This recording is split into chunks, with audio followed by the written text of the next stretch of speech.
ঢাকা মহানগরীর ৭ কলেজকে এক ছাতার নিচে আনার প্রক্রিয়ার অংশ হিসেবে ঢাকা সেন্ট্রাল ইউনিভার্সিটির খসড়া অধ্যাদেশ প্রকাশিত হয় গেল ২৪শে সেপ্টেম্বর। এরপর ৯ই অক্টোবর পর্যন্ত এই অধ্যাদেশ বিষয়ে অংশীজনের মতামত গ্রহণ করে শিক্ষা মন্ত্রণালয়।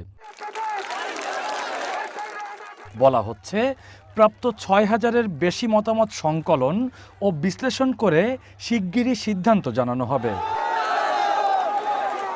যদিও তাতে আশ্বস্ত নন ৭ কলেজের শিক্ষার্থীরা।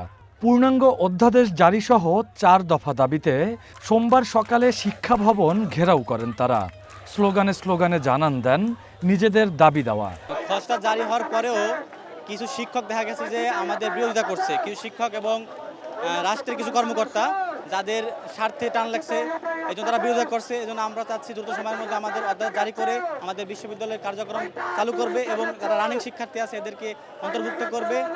এই জন্য আমরা অধ্যাদেশ দ্রুত চাচ্ছি আর কি। আমরা চাই রাষ্ট্র যে এতদিন যেহেতু আমাদের সকল দাবিগুলো মেনে নিয়েছে, এখন আমাদের শেষ দাবি অধ্যাদেশ সেটি যেন মেনে নেয়। বছরের পর বছর লেগে যায়, মাসের পর মাস লেগে যায়। আমাদের আন্দোলন কিন্তু আজকের না, অলমোস্ট আমাদের ১ বছর হয়ে যাচ্ছে আমাদের আন্দোলনে। তবুও আমাদের ৭ কলেজের কোনো সমাধান হচ্ছে না। কেন?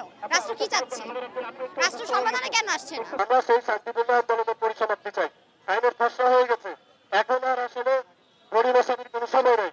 এত দ্রুত সময়ের মধ্যে সিদ্ধান্ত নেন, আজকের মধ্যে আমাদেরকে সেই কারণে।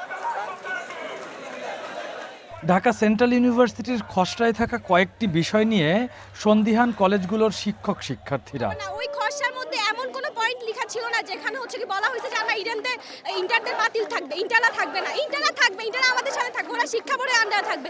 আমাদেরকে ইয়ে করবে হচ্ছে ঢাকা সেন্ট্রাল ইউনিভার্সিটি। তাই তো এটা লেখা আছে স্পষ্টভাবে।